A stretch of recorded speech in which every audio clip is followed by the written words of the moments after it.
యథార్థమునకు పరమేశ్వరుడికి అత్యంత శక్తివంతమైన అభిషేకం జరిగేది ఎప్పుడో తెలుసా? మనం మహాశివరాత్రి మాస శివరాత్రి చేస్తాం, మంచిదే. కానీ అసలు నిజానికి పరమేశ్వరాభిషేకమునకు ఒక భక్తుడు వచ్చి సంవత్సరంలో తరించిపోయే అభిషేకం ఎప్పుడు అంటే మార్గశీర్ష మాసంలో వచ్చే ఆర్ద్ర నక్షత్రంలో తెల్లవారుజామున చెయ్యాలి.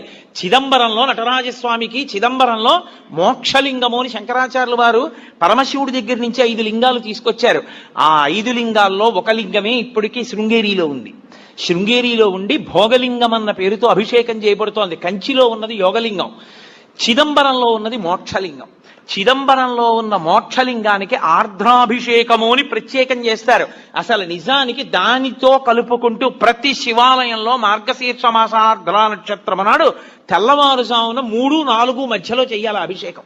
దేవాలయాన్ని మంగళ వాయిద్యాలతో పరమేశ్వరుణ్ణి మేల్కొల్పి ఉత్సవమూర్తుల్ని తీసుకొచ్చేసి గబగబా ఆలయాన్నంతటినీ శుద్ధి చేసుకుని పరమేశ్వరుడికి అభిషేకం చేస్తారు. గడ గడ గడ గడ గడ గడ వణికిపోతుంటారు. అందులో ఆర్ద్ర నక్షత్రం ఉంటుంది ఆ రోజున. ఆర్ద్ర అంటేనే తడి.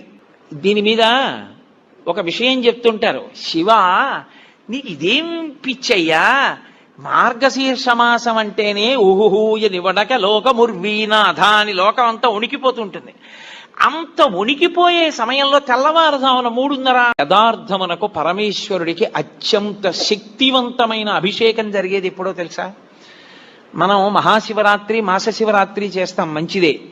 కానీ అసలు నిజానికి పరమేశ్వరాభిషేకమునకు ఒక భక్తుడు వచ్చి సంవత్సరంలో తరించిపోయే అభిషేకం ఎప్పుడు అంటే మార్గశీర్ష మాసంలో వచ్చే ఆర్ద్ర నక్షత్రంలో తెల్లవారుజామున చెయ్యాలి. చిదంబరంలో నటరాజస్వామికి చిదంబరంలో మోక్షలింగము అని శంకరాచార్యులు వారు పరమశివుడి దగ్గర నుంచి 5 లింగాలు తీసుకొచ్చారు. ఆ 5 లింగాల్లో ఒక లింగమే ఇప్పటికీ శృంగేరిలో ఉంది. శృంగేరిలో ఉండి భోగలింగం అన్న పేరుతో అభిషేకం చేయబడుతోంది. కంచిలో ఉన్నది యోగలింగం, చిదంబరంలో ఉన్నది మోక్షలింగం. చిదంబరంలో ఉన్న మోక్షలింగానికి ఆర్ద్రాభిషేకము అని ప్రత్యేకం చేస్తారు. అసలు నిజానికి దానితో కలుపుకుంటూ ప్రతి శివాలయంలో మార్గశీర్ష మాసార్ద్ర నక్షత్రం నాడు తెల్లవారుజామున 3-4 మధ్యలో చెయ్యాలి అభిషేకం.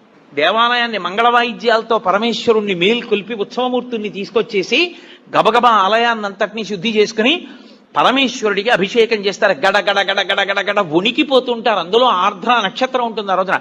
ఆర్ద్ర అంటేనే తడి.